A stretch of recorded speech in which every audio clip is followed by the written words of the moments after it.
Merhaba arkadaşlar, örgü kanalıma hoş geldiniz. Hem kız hem erkek çocuk için yapabileceğiniz kolay ve güzel tığ işi süveter kazak yaptım. Bugün bu kazak anlatımını sizlerle paylaşmak istiyorum. Bakın görüntüsü bu şekilde. Arka bölüm bu şekilde. Çok güzel ve kullanışlı bir kazak arkadaşlar. Yan bölüm görüntüsü bu şekilde. Kazak örgüsüne buradan ön bölümden zincir yaparak başlıyoruz. Ben bugün bu kazak anlatımını 3-6 ay arası bebek ölçüsüne göre yapıyorum. Siz bu kazağı 1, 2, 3, 4, 5 yaş her yaş çocuklarınıza yapabilirsiniz.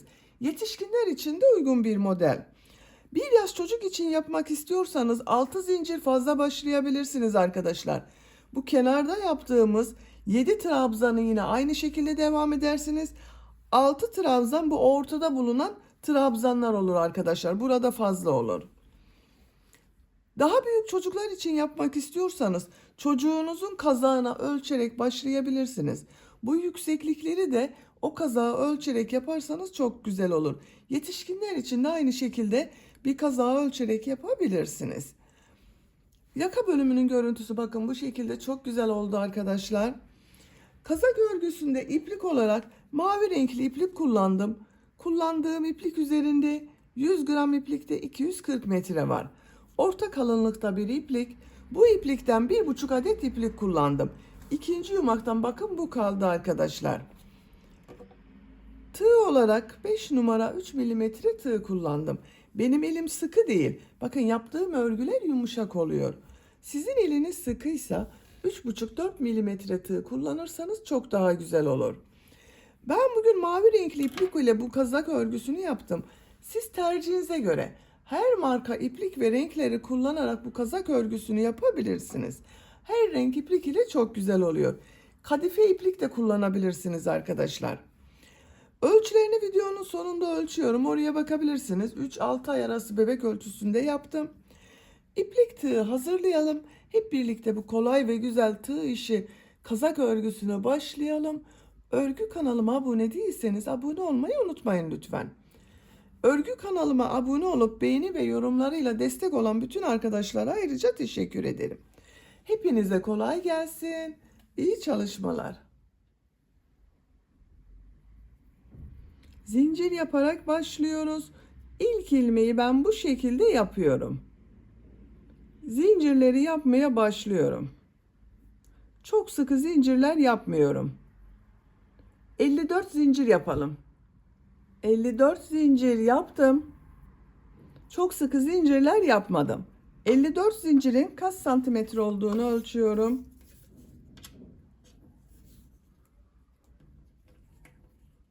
25 santimetre zincir uzunluğu var arkadaşlar. Benim elimin sıklığına göre 25 santimetre için 54 zincir yaptım. Sizin elinizin sıklığına, ip kalınlığına ve tığ numarasına göre daha az veya daha çok sayıda zincir yapabilirsiniz.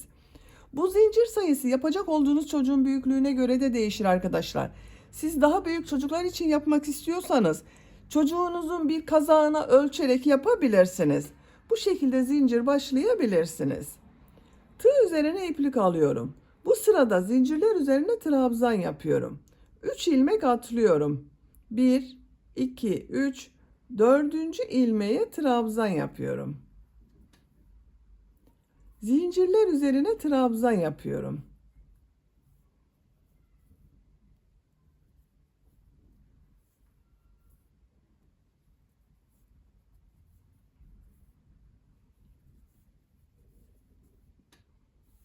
Sıra sonuna kadar devam edelim. Sıra sonuna kadar tamamladım. Bu sıra başında yaptığım 3 zincir ile birlikte bu bir sıra üzerinde 51 trabzan var. 3 zincir yapıyorum. Örgüyü çeviriyorum. Bu sırada yaptığım bu trabzanları bir düz bir ters trabzan yapıyorum.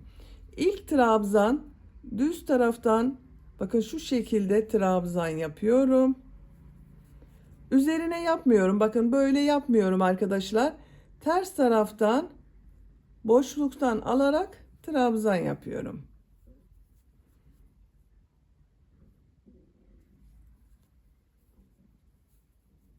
Bir düz bir ters trabzan yapıyoruz.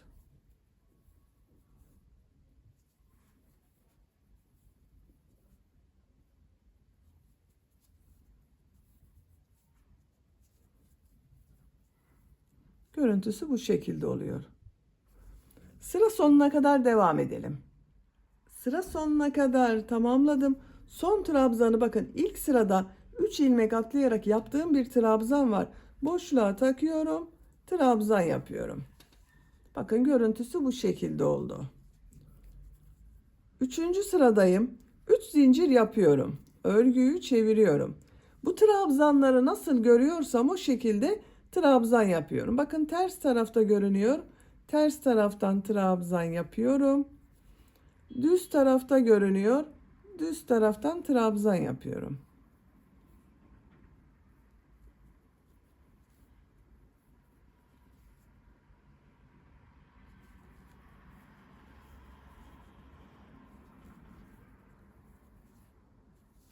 Sıra sonuna kadar devam edelim. Sıra sonuna kadar tamamladım. Bir sıra daha bir düz bir ters trabzan yapıyorum.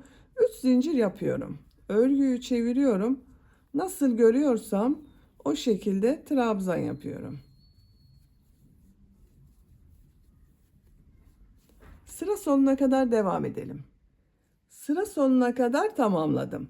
Bakın bir sıra trabzan sırası yaptım. 1, 2, 3 sıra bir düz bir ters trabzan yaptım. Toplam 4 sıra oldu. Ben burada bitiriyorum arkadaşlar. Siz tercihinize göre bir sıra daha bir düz bir ters trabzan yaparak devam edebilirsiniz. Bu sıradan itibaren sıra başında ve sıra sonunda 7 trabzanı bir düz bir ters trabzan yapacağız. Ortada kalan trabzanlar üzerine trabzan yapacağız. İşaret yapıyorum. Bakın 1, 2, 3, 4, 5, 6, 7. Bu trabzana işaret yapıyorum. Sıra sonundan da sayıyorum. 1, 2, 3, 4, 5, 6, 7. 3 zincir yapıyorum. Örgüyü çeviriyorum. Nasıl görüyorsam o şekilde trabzan yapıyorum. Bakın bu 3 zincirde bir trabzan, 2, 3, 4, 5, 6, 7. En son düz taraftan trabzan yaptım. Bu trabzanların üzerine trabzan yapıyorum. Bakın şu şekilde üzerine trabzan yapıyorum.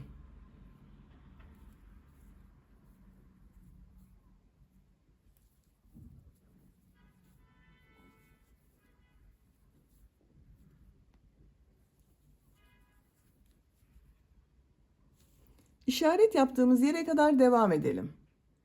İşaret yaptığım yere kadar trabzan yaptım.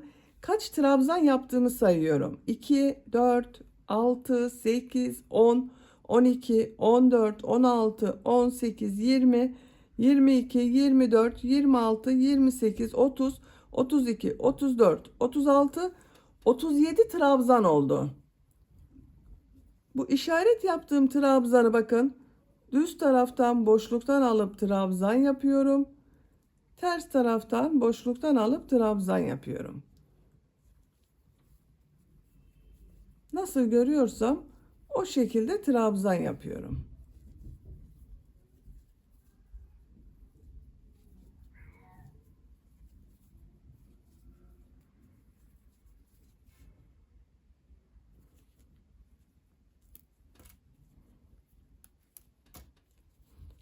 Üç zincir yapıyorum. Örgüyü çeviriyorum.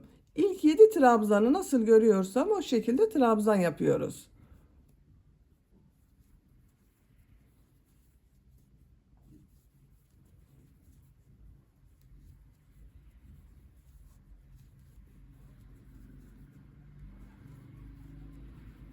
Yedi trabzanı yaptım. Bu trabzanların üzerine trabzan yapıyorum. Trabzan sırası yapıyorum.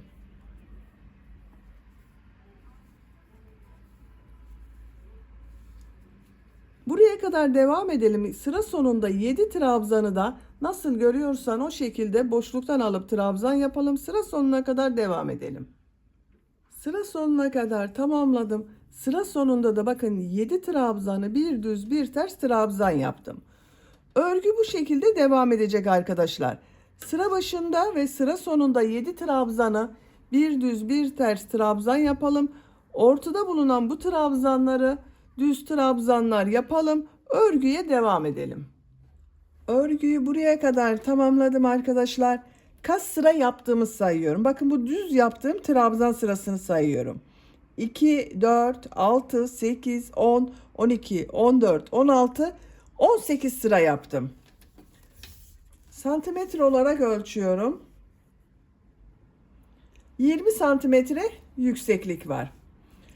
Bu sırada bu düz yaptığımız trabzanları da burada yaptığım gibi bir düz bir ters trabzan yapacağız. 3 zincir yapıyorum. Örgüyü çeviriyorum.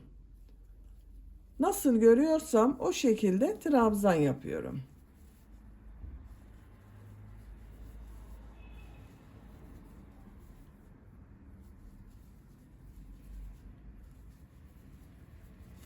Bakın bu trabzanları da en son bunu düz yaptım arkadaşlar. Bakın bunu ters taraftan trabzan yapıyorum. Düz taraftan trabzan yapıyorum. Ters taraftan trabzan yapıyorum. Düz taraftan trabzan yapıyorum. Sıra sonuna kadar devam edelim. Sıra sonuna kadar tamamladım. Bu sırada bakın bütün trabzanları bir düz bir ters trabzan yaptım. 3 zincir yapıyorum. Örgüyü çeviriyorum. Nasıl görüyorsam o şekilde trabzan yapıyorum.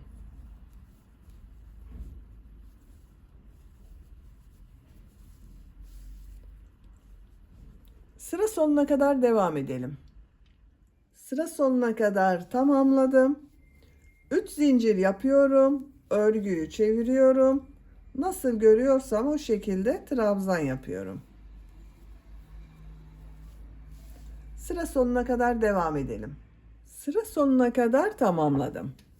Bu bölümde bakın arkadaşlar 1, 2, 3 sıra bir düz bir ters örgü yaptım. Burada bitiriyorum. Bu sırada yaka boşluğunu ayarlayacağız. Buradan sayıyorum bakın. 2, 4, 6, 8, 10, 12, 14, 15. trabzana işaret yapıyorum. Diğer taraftan sayıyorum. 2, 4, 6, 8, 10, 12, 14, 15. Bu bölüm yaka boşluğu olacak. Burada kalan trabzanları sayıyorum. 2, 4, 6, 8, 10, 12, 14, 16, 18, 20, 21 trabzan var. 3 zincir yapıyorum. Örgüyü çeviriyorum. Bu işaret yaptığım yere kadar nasıl görüyorsam o şekilde trabzan yapıyorum.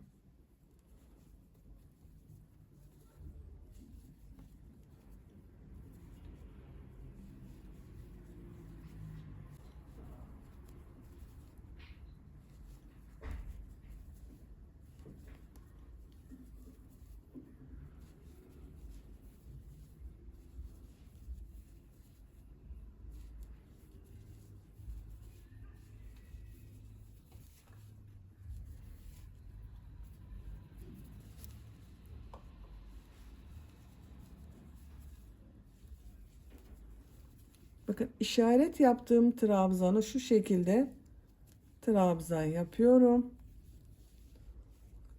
2, 4, 6, 8, 10, 12, 14, 15 trabzan oldu.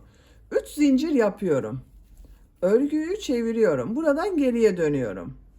Trabzanları nasıl görüyorsam o şekilde trabzan yapıyorum. Sıra sonuna kadar devam edelim. Sıra sonuna kadar tamamladım. 3 zincir yapıyorum. Örgüyü çeviriyorum. Nasıl görüyorsam o şekilde trabzan yapıyorum.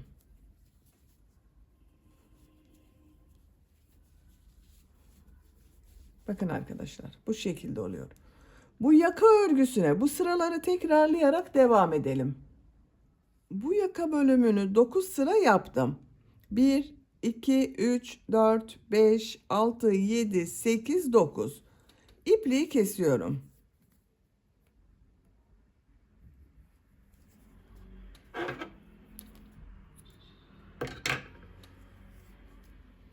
Bakın görüntüsü bu şekilde oldu.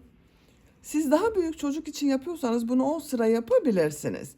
Şimdi diğer tarafı yapalım. Bu işaret yaptığım trabzanın ilmeğine ipliği bağlıyorum.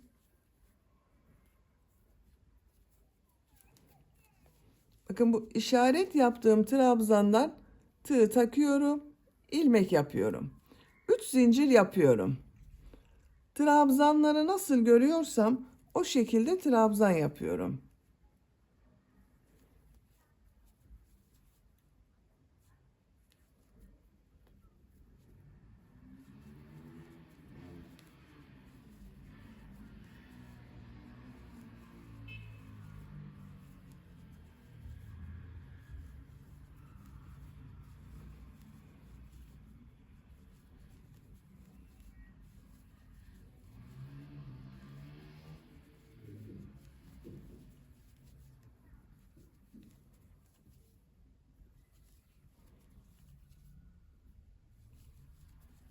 Üç zincir yapıyorum, örgüyü çeviriyorum. Nasıl görüyorsam o şekilde trabzan yapıyorum. Sıra sonuna kadar devam edelim. Sıra sonuna kadar tamamladım. Son trabzan üzerine trabzan yapıyorum. 3 zincir yapıyorum. Örgüyü çeviriyorum. Bir düz bir ters trabzan yapıyoruz yine. Bu yaka bölümünü kaç sıra yaptıysanız arkadaşlar bu yaka bölümü de aynı sayıda yapalım. Bu yaka bölümünü de 9 sıra yaptım. 1, 2, 3, 4, 5, 6, 7, 8, 9. İpliği kesmedim arkadaşlar. 10. sırayı devam edeceğiz. 10. sırayı yaparken bakın burada zincir yapacağız. Bu yaka bölümü ile birleştireceğiz. 3 zincir yapıyorum. Örgüyü çeviriyorum. Nasıl görüyorsam o şekilde trabzan yapıyorum.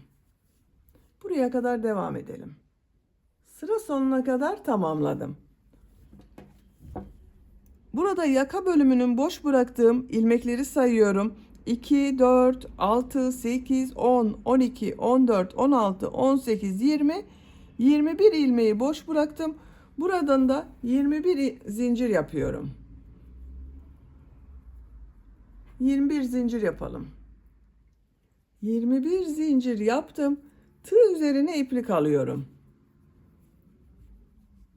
Bakın şu trabzanı boşluğa takıyorum. Boşluktan alarak trabzan yapıyorum. Nasıl görüyorsam o şekilde trabzan yapıyorum.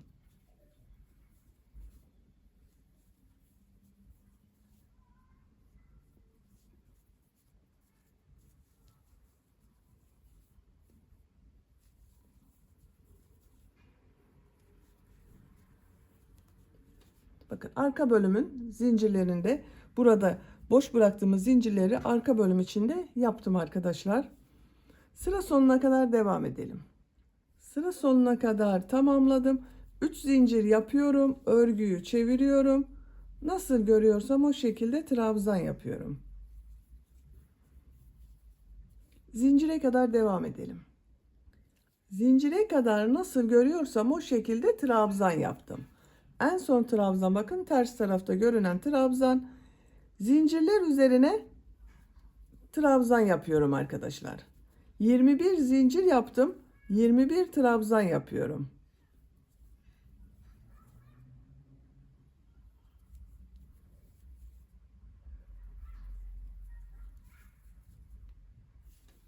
Buraya kadar devam edelim. Zincirler üzerine 21 trabzan yaptım. Burada bulunan trabzanları nasıl görüyorsam o şekilde trabzan yapmaya devam ediyorum.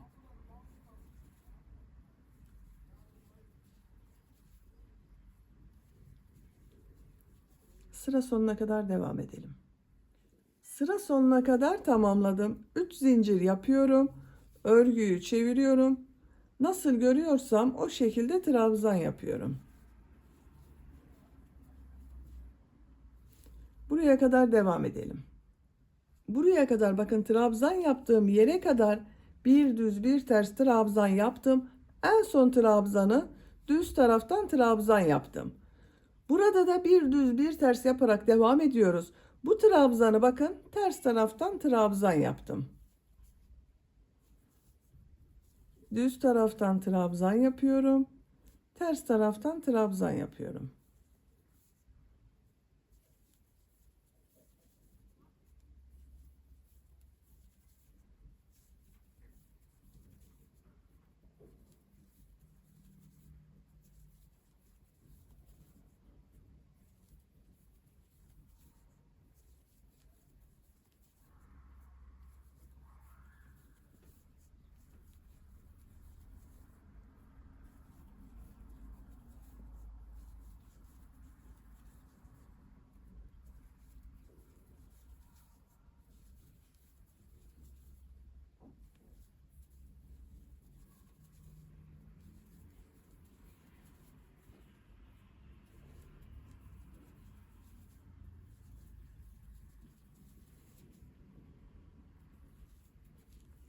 Bakın en son trabzanda ters taraftan trabzan yaptım.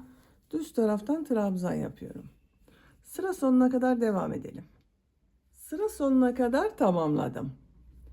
3 zincir yapıyorum. Örgüyü çeviriyorum. Nasıl görüyorsam o şekilde trabzan yapıyorum. Örgü bu şekilde devam edecek arkadaşlar. Bakın. Kaç sıra yaptığımı sayıyorum. Bu bir düz bir ters örgüyü. 1, 2, 3, 4, 5, 6, 7, 8, 9, 10, 11, 12, 13, 14 sıra yaptım. Bakın bu arka bölüme kadar 14 sıra yaptım.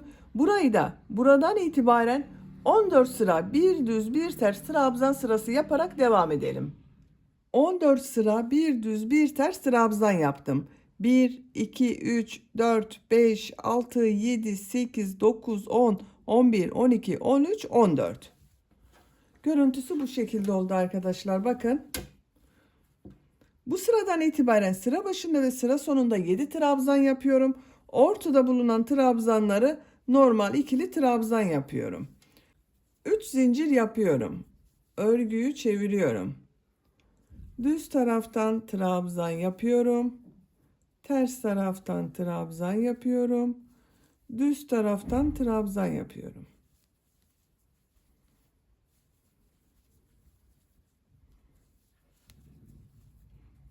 Bir, 2, 3, 4, 5, 6, 7 trabzanı bir düz bir ters boşluktan aldım. Trabzan yaptım. Bu trabzanların üzerine trabzan yapıyorum.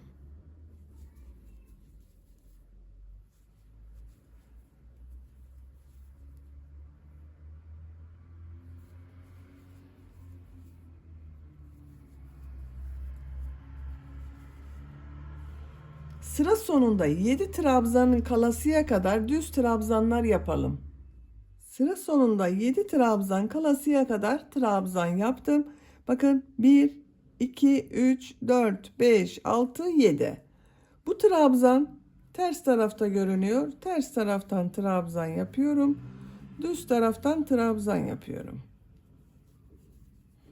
Nasıl görüyorsam o şekilde trabzan yapıyorum.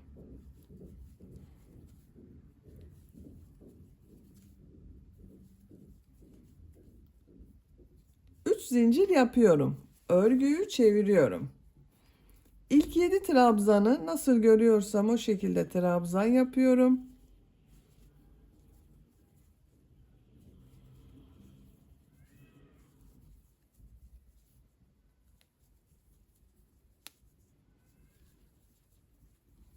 Bu trabzanlar üzerine trabzan yapıyorum.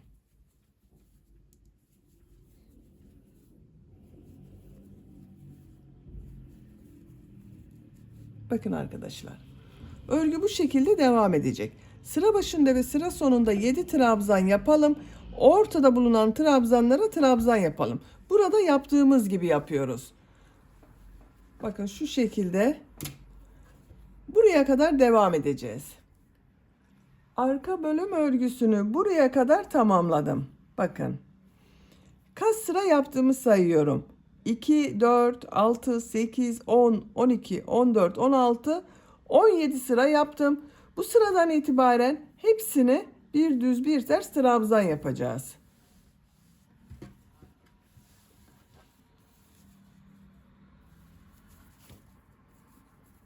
3 zincir yapıyorum.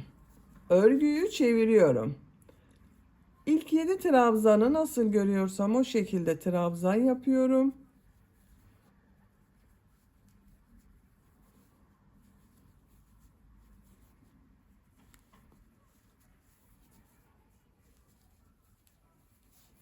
Bakın son trabzan düz taraftan trabzan yaptım. Bu trabzan ters taraftan trabzan yapıyorum.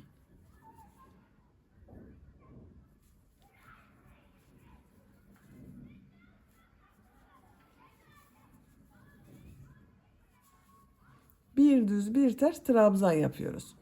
Sıra sonuna kadar devam edelim. 3 zincir yapıp geriye dönelim. Burayı kaç sıra yaptıysanız burası da aynı olacak arkadaşlar. Ben 3 sıra yaptım. Buraya da 3 sıra bir düz bir ters trabzan yaparak tamamlayalım. 3 sıra bir düz bir ters trabzan yaptım. Bakın görüntüsü bu şekilde oldu. Ön bölümü de 3 sıra yaptım arkadaşlar. Arka bölümü de 3 sıra bakın bir düz bir ters örgü yaptım. Görüntüsü bakın bu şekilde. Şimdi yan bölümlerden birleştireceğiz. Düz tarafını şu şekilde bakın.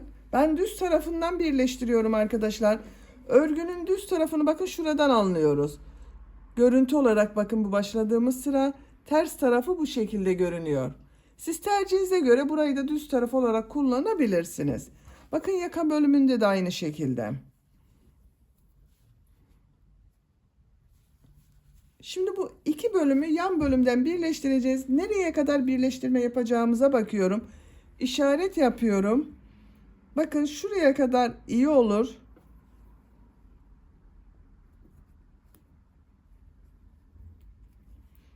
İki, 4, 6, 8, 10, 12, 14 sıra birleştirme yapacağız. Yani şuradan itibaren 14 sıra. Şu şekilde bakın tığ takıyorum.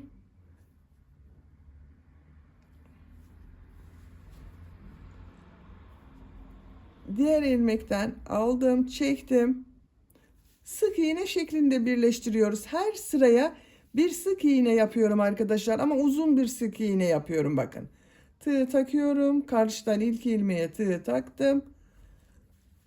Sıkı yapmıyorum bakın.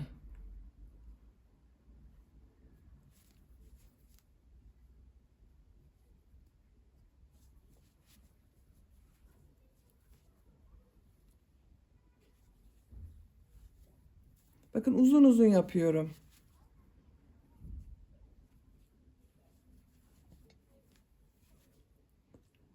Her trabzan sırasına bir sık iğne gelecek şekilde yapıyorum. Bu işaret yaptığımız yere kadar birleştirme yapalım. İşaret yaptığım sıraya kadar bakın sık iğne olarak birleştirdim. Birleştirme yaptığım yerlerin görüntüsü bu şekilde. İpliği kesiyorum.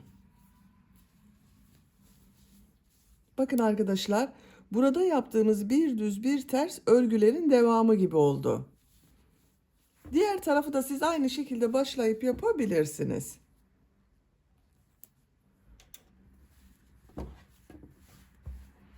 Bakın süveter kazağı bitirdik. Çok güzel oldu. Arka bölüm bu şekilde. Bitmiş olarak ölçülerini söylüyorum. Gövde genişliğini ölçüyorum. 25 santimetre. Yüksekliğini ölçüyorum. 28 santimetre. 3-6 aylık bebek için uygun bir ölçü arkadaşlar. Bebeğiniz çok kilolu olmazsa 6-12 ay arasında çok rahat kullanır. Beni dinlediğiniz ve izlediğiniz için hepinize çok teşekkür ederim. Örgü kanalıma abone değilseniz abone olmayı unutmayın lütfen. Sizlerle yeni örgülerde görüşmek dileğiyle. Hoşça kalın, sevgiyle kalın.